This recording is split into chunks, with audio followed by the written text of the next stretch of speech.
our friend from Sports Illustrated, a senior writer who covers the Celtics as well for NBC Sports Boston. Chris Mannix on the Mercedes-Benz Vans phone line now that the Celtics have made yet another NBA Finals, and this one perhaps the most improbable of all, back here on the Rich Eisen Show. How are you doing, Chris Mannix? What's happening, Rich? Well, I mean, a remarkable run, right, by the Celtics. How did this happen? How did this happen, best you can tell? Well, Chris? I mean, look, it's been kind of a 4-month, 5-month evolution.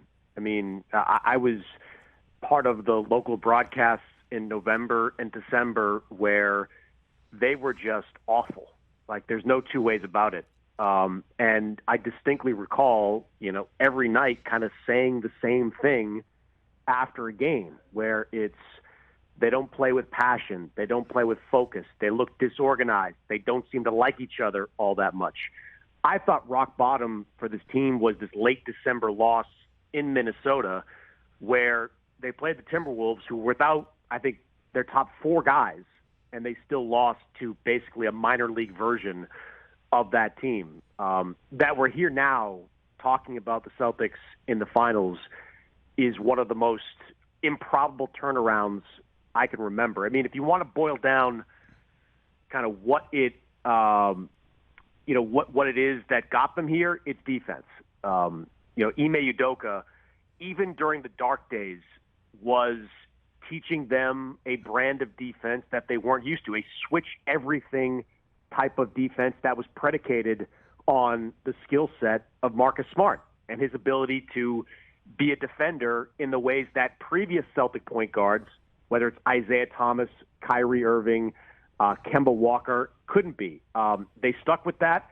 They finally got it. And from early January to now, they have been the best defensive team in the NBA by a country mile. And when you can play that type of defense, everything else is kind of just gravy because you can beat a lot of teams by being a great defensive team. Well, I mean, and then you could go even further back a few months, just the, Udoka's hiring and Brad Stevens being kicked upstairs. We were wondering what the hell was that all about? And so is this what they had envisioned, or just to put in a plan that we're going to come in with this defense and turn Marcus Smart into the defensive player of the year, and that will open things up on the other end for Brown and Tatum and everyone else? Like, is this truly the manifestation of the vision when they made that surprising maneuver with Stevens and Udoka? In some ways, I don't think they could have accurately predicted how well Marcus Smart would adapt to the point guard position. Look, there was interest within Boston, Lonzo Ball, when he was a free agent in July. Ball just got an overwhelming offer from Chicago and never advanced past, the thought stage. But there was definitely questions about whether Smart could do it. He had been an elite defensive player for years, most of his career, but he had never been a primary playmaker. So nobody really knew if he was going to be able to do that. He turned out to be great at it. Had one of his finest seasons and adapted incredibly well to the point guard position. But you mentioned Brad Stevens. I was critical of his decision to move to the front office, more critical really of the Celtics' decision to allow it. I've got a tremendous amount of respect for Brad Stevens, the coach. I thought, even despite the last couple of years being so-so, that he was still a top 5, top 10, whatever you want to call it, coach in the NBA. It befuddled me why the Celtics would allow that coach to leave to take a role he had never done before. But there's no two ways about it, Rich. The Celtics wouldn't be here if Brad Stevens wasn't the GM. Danny Ainge does not make the trade that brought Al Horford to Boston with Oklahoma City. He doesn't do it because Danny Ainge does not give up an unprotected first-round pick to the Thunder in that deal. He just doesn't do it. That's not his thing. Danny Ainge, and this is not a criticism of Ainge because this entire roster was created largely by him. Most of the top guys were brought in because of deals or draft picks that he made. But Danny Ainge doesn't make the deal that brought Derek White to Boston at the trade deadline because you had to give up a first-round pick and a future swap right. Danny doesn't do deals like that. Brad has a different approach. looks at draft capital differently, and he made those two deals where without them, the Celtics would be dead in the water.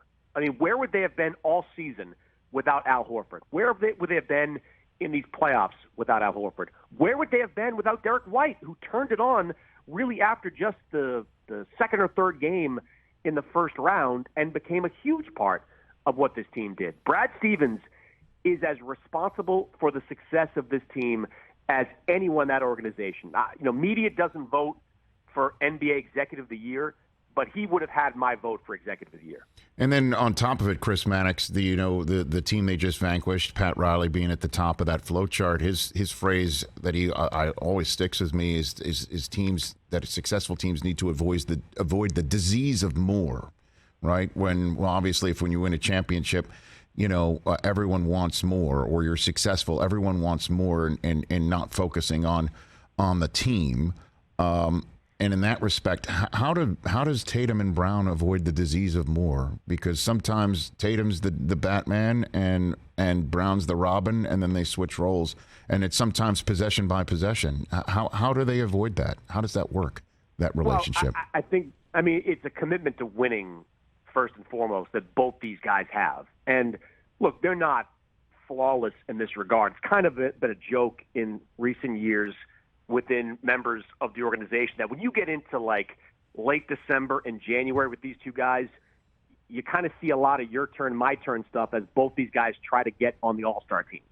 There's definitely a competitiveness for individual accolades that exist within these two guys. But they're both extremely comfortable in their own skin. They're both extremely comfortable with their roles. And that's more of a credit to Jaylen Brown, who on a different team could probably be a Tatum type. He's never going to be the scorer that Tatum is and will be. But Jaylen Brown could, on lesser teams, could certainly be the alpha. But Jaylen Brown understands what his job is within his team. He's more of a ball handler. He's still getting his shots, as we've seen all postseason. He's had, he rarely has he had a game where he shot less than 15 times in one. But he understands he's a playmaker, a defender, and when the Celtics need a bucket, more often than not, the ball's going to find its way into Jason Tatum's hands, and Jaylen Brown's fine with that. So when you have a star, a second star that accepts that, it makes everything easier for everybody else.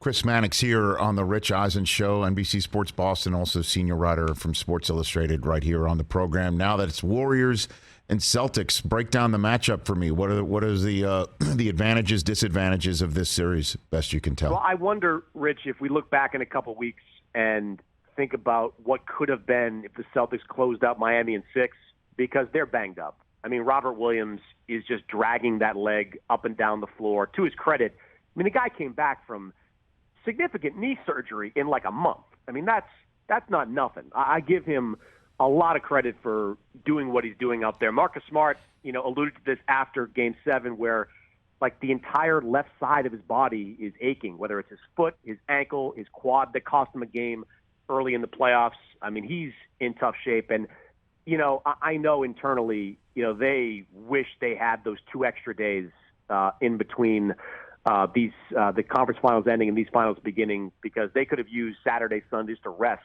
and not fly back to Boston late at night and fly to San Francisco today. So the health is paramount, I think, in this series. But, look, if all things are equal, the Celtics match up incredibly well with Golden State. You go back to that game in March, and it's only one game, but that was when the Celtics were peaking. The defense was clicking. Tatum and Brown were playing well. They just destroyed Golden State out in San Francisco. I mean, they beat them up. And, the Warriors, their offense, it tries to create mismatches with all this movement and all these screens. There are no mismatches with the Celtics. The 8 guys they play can all defend on some level, 1 through 5. It's remarkable. Teams, I've talked to many assistant coaches about this, that, the Celtics are aspirational. You want your team to be built defensively the way the Celtics are. So Boston's going to give Golden State a lot of problems. I think Golden State's defense is better than people think, and they'll, whether it's Wiggins or Green, they're going to give the Celtics perimeter player problems. The other variable in all this that can't be kind of accounted for right away is the fact that nobody on this Celtics roster has been to a finals. And seems like everybody on that Warriors roster has been to at least one. The key guys being, 3 or 4. And we saw 10 years ago with Oklahoma City that matters. Remember, the Thunder went into the finals. They might have been the better team with Durant, Westbrook, Harden, Ibaka, but they were steamrolled in part because they weren't quite ready for that moment. And I'm curious to see early on if the Celtics are ready for that moment, because these games 1 and 2, they're going to be hugely important in terms of setting the tone for the rest of the series. Chris Mannix here on the Rich Eisen Show. Okay, so where did the decision to hire Darvin Ham come from the Lakers? What's the timeline and what's the decision process, best you can tell, for this big decision? Yeah, the Lakers, look, they were sitting out for a while waiting to see if some of the more experienced coaches were going to shake loose. I don't know if that meant they were targeting Doc Rivers or Quinn Snyder, but they were certainly willing to wait to see how it all played out with those two coaches. Doc, of course, established guy, great relationship with LeBron. Quinn Snyder has a relationship with the Lakers front office from his time coaching in South Bay with the G League team there. So that's kind of what slowed the process down. But once it became clear that those two guys weren't going anywhere, at least doesn't seem like they're going anywhere right now, they turned their attention to some of the different names are out there. And Darvin Ham has been at the top of many coaching lists when it comes to the next hire for a long time now. He's kind of cutting away out of the Ime Udoka cloth, right? Like he's a former kind of role player who, didn't have a splashy career, but certainly had a better than expected one. He learned under one of the better coaches in the NBA. In Udoka's case, it was Pop. In Ham's case, it's Mike Budenholzer. He's paid his dues, and now he's kind of at that point where he's ready for the opportunity. I think the Lakers made an unbelievable hire. I mean, I think he has the potential to be a coach not only for this team in the short term, where you're trying to win a championship with LeBron and AD over the next few years, but if you go into a rebuild, Darvin Ham can be that guy too. Like he can be that coach that develops young players to try to get you back to that level. So we can be critical, and I have been critical of a lot of things the Lakers have done the last couple of years, the Westbrook trade, scapegoating Frank Vogel, but Darvin Ham as a coach is a total home run. I mean, that was the right guy for them to hire. Well, and it seemed, our colleague Mark Stein saying that he got assurances that he gets to choose his staff and that a regular presence in any coaches' meetings will not be Kurt Rambis. What's your reporting on all of that stuff? I don't know that. Look, I know that the Lakers with Frank Vogel effectively assembled his staff, and that did not sit well early on with Frank Vogel. He took the job, and he was successful at the job, and Jason Kidd turned out to be a terrific assistant coach, but that was a front office decision. The presence of Kurt Rambis continues to be bizarre. I don't understand it. I don't understand how much heft he has within that organization. I don't understand why, under any circumstances, he would be sitting in on a coaches meeting. So if that's the case, and I have no reason to believe it isn't, if Mark's out there saying it, it's the right decision, because you can't have an ex-coach with the ear of ownership sitting in on your coaching meetings, because it will feel like there's a spy in your midst. It just will. And so I think that's the right decision, to let Darvin Ham assemble his own staff and to let the coach without having any influence from anyone anywhere else. And does Ham's hiring give you any sense or any breadcrumbs as to how the roster is going to be massaged with what's going on with this team and the seeming difficulty it is to figure it out with the contracts of Westbrook and the injury history of Davis and the advancing age, despite his incredible play of LeBron James, and the decision to be made on that? What does the hiring tell you on the contract front? Anything? Well, it doesn't tell me much, because unless the Lakers are willing to attach a draft pick to Russell Westbrook, he will be a Laker, to start the season. It's kind of as simple as that. The teams that have discussed Westbrook trades with the Lakers, from what I'm told, have been clear about that. They're not just going to trade other distressed contracts back. They want draft capital in return. So, unless something changes, and crazier things have happened, because teams shape their priorities after the draft and into free agency. But unless something changes, Westbrook's going to be there. Now, the rest of the roster, it could look completely different. I mean, I think the Lakers, half the roster is going to be a free agent. They signed all these minimum guys last year who are now going to be a free agent. And I would expect Rob Pelinka to try to look for more modern players. I mean, they didn't have a lot of great length last year. They didn't have a lot of perimeter shooting last year. They need that. You look at the teams playing in the finals, what do they have? Defensive versatility and shooting. Like, that's what you need if you're the Lakers. It doesn't grow on trees. I mean, you're going to have trouble finding these guys. But I expect the Lakers to go out and look for those types of players and just hope that something happens with Russell Westbrook and Darvin Ham and chemistry, whatever, that makes it work. I'm not counting on it, but I don't think the Lakers have any viable alternative. In the couple minutes I have left here, Chris Mannix, what is Daryl Morey thinking today in the front office of the Philadelphia 76ers? What is he thinking today, do you think? I would assume he's still kind of consumed by how to get Harden under a reasonable contract that doesn't kill the Sixers.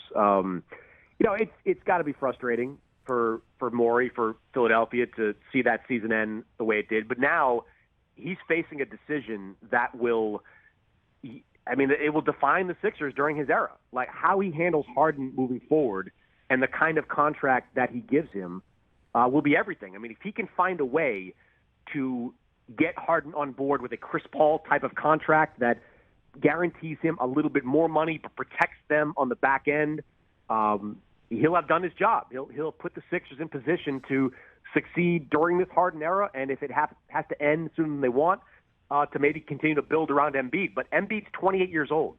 These next 4 years are everything. How this contract with Harden shakes out, I don't mean to be hyperbolic, but it absolutely will determine whether Embiid wins a championship in Philadelphia or if he doesn't. And then Sean Marks, what's he thinking today in Brooklyn? Well, do I still have Kevin Durant's phone number? I mean, I don't know if what the communication's been like between Sean and Kevin, and he's in a comparable situation with Kyrie. I thought his post-season comments about Kyrie were incredibly telling. Sean has been nothing but supportive of Kyrie throughout this process, but him saying we need guys that are available sends a pretty strong message to Kyrie about what kind of stand that the Nets will take on his next contract. The problem they have is the same problem that Philadelphia has. If you let Kyrie walk, you can't just go sign a Kyrie-like player. And you can't waste the last good years of Kevin Durant just counting on Ben Simmons to be a star. You just can't do it. So he's between a rock and a hard place as well. He's got to get Kyrie back, but he's also got to get him on board with playing full-time, and he's got to get him at a reasonable number. And then, Simmons, is this the first ever instance of back surgery and an injury that supposedly was also mentally caused? I don't. What a conundrum about with him. Look, his back was clearly a problem. Mm-hmm. I mean, you don't just voluntarily have back surgery. Right. So it was obviously something. But forget putting aside the mental part of it. I just find it bizarre that the Nets were, they weren't saying he was going to play, but they weren't pushing back too hard all the reporting that he was. Mm-hmm. And like how he went from being potentially available for Game 4 to having back surgery is wild. It's wild to me. Like I really need kind of a TikTok on the moment Ben Simmons was traded to Brooklyn to where we are right now. Like, was his back hurt when he got there? Did the Nets know it was hurt? Did they know he was likely headed towards back surgery? I mean, were they that desperate to make a move off of James Harden to do a deal like that? There's a lot of unknowns that I can't. Whenever I talk to people internally, you hear a lot of different answers to those questions. So I don't know what the truth is when it comes to the health of Ben Simmons, but they're counting on him too. Like, he's got to come back, and he's got to be something close to the Ben Simmons of old for that team to have a chance in this conference. The Celtics aren't going anywhere. The Bucks aren't going anywhere. The Heat are going to reload. I mean, it's not going to be easy for Brooklyn next year unless they're at full strength. And even then, I don't know if you'd pick them to win at all. So as I let you go, Chris Mannix, once the confetti drops and either the Celtics or the Warriors hoist the Larry O.B., I mean, I kind of just hit the Nets and Sixers and Lakers with you. Is there a story, an off-season story that I'm missing that you're focused on, that you're targeting to look at? I mean, you hit the broad strokes there. I mean, I'm constantly watching to see what happens with Damian Lillard up in Portland. Joe Cronin, does he give Lillard a contract extension this summer that would be almost Harden-esque, where it would guarantee Lillard a whole lot of money when he's in his late 30s? He's been the face of that franchise, the greatest player in franchise history, and I still think he has some great years left in him, but they're at a crossroads as well. I mean, do they sign Lillard to that type of deal and, in a way, accept that making the playoffs and maybe winning a first-round series is your ceiling?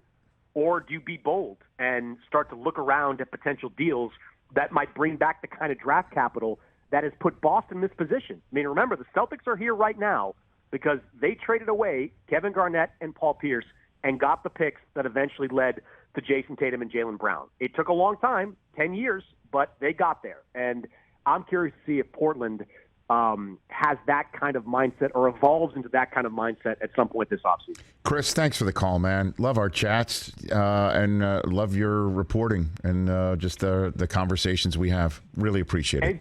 Anytime, Rich. Take care. Look for my call. That's Chris Mannix at SI Chris Mannix right here on the Rich Eisen Show. I follow him. You should too.